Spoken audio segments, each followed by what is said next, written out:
Hey everybody, it's Taylor Sparks, and this is another video in our Materials Minute playlist. The Materials Minutes playlist is a way to summarize interesting papers in the field of material science in a brief video. And today's video has to do with the mighty mushroom, right? Maybe you've never looked at mushrooms and thought to yourself, I wonder if that sort of gill structure could provide the template or the inspiration for energy dissipating metamaterials or structures.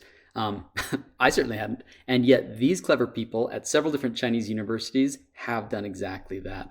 So this research comes to us from Tsinghua University, Northwestern Polytechnic University, and Xi'an Jiao Tong University. And in this research, they first up set up the question, they say, it would be in an ideal energy dissipating metamaterial would have the following characteristics. First, it would be elastic and it would be self-recoverable. So when the deformation occurs, it's reversible. You don't think of a metal foam. Yeah, maybe you can absorb a bunch of energy as this thing is crushed, but then it's crushed.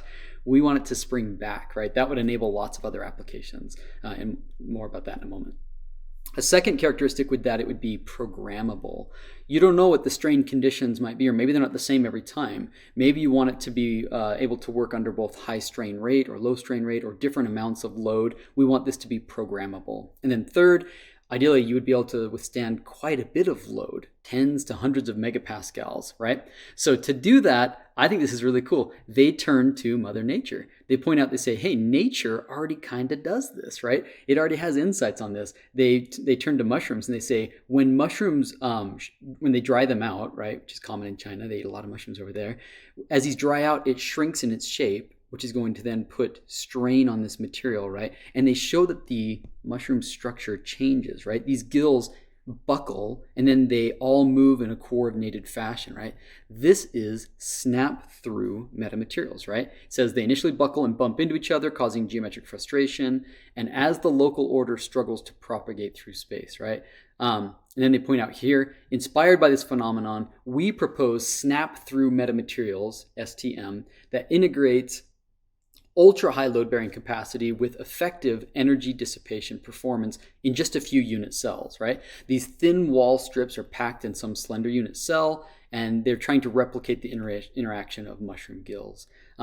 When subjected to compression, the strips are compressed and buckled together in opposite directions, and once they make contact, then you're getting compression. It says the ultra-high load-bearing capacity is achieved by this initial axial compression and the contact-induced stiffening, which can provide more effective stiffness than general bending dominant structures.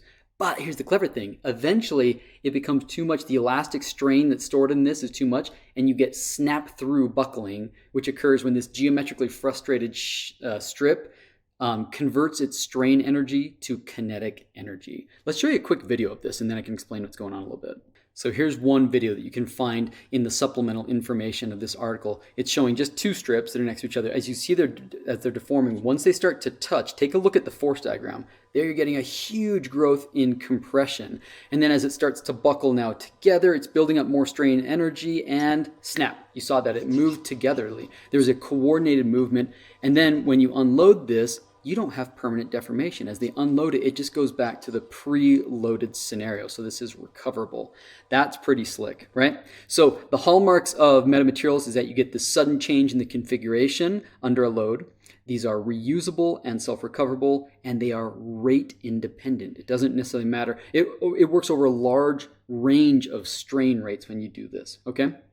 So a couple takeaways from this work. One is that they're able to achieve a really high load, mechanical load, while also maintaining pretty good specific damping capacity. So the y-axis, this is essentially telling you it's a measure of the energy efficiency in absorbing energy during deformation. So this damping capacity is actually, for these materials shown in this orange crosshatched region at the top, is basically right there near the theoretical limit, and yet look at the loads that they're achieving.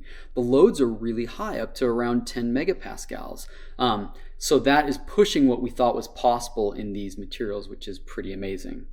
Another key takeaway from this paper is the rate independence. Here you can see as you deform it, as you go towards higher speeds or different rates, they're still able to achieve really great performance, whether that load is applied really slow or whether it's applied really quickly. And then the final takeaway from this paper, and the one where I think it's published in a material science journal and not a mechanics journal, is that this is a tailorable or tunable system. Obviously, you can change all sorts of aspects, from the shape and the thickness and the separation between the fins themselves, but also the materials that they're made of, because the fundamental materials properties are going to be dictating, for example, how much strain energy gets absorbed as they come into contact with one another, how much stiffening occurs in the raw material. Because of this, this is an adaptable and programmable system. Finally, one last thing you mentioned about this, at the very end of the paper, they talk about applications, right? It says this is good for a wide range of versatile applications. Programmable advanced dampers if you want to damp vibrations, if you're trying to isolate something so it's not getting jostled around. Flexible mechanical waveguides. Ultra low frequency piezoelectric energy harvesters, or actuators for soft robots. So some very cool applications where you can see this put into practice. So I think this is pretty awesome. I never thought that we would take such inspiration from the humble mushroom, but I'm glad that these folks did.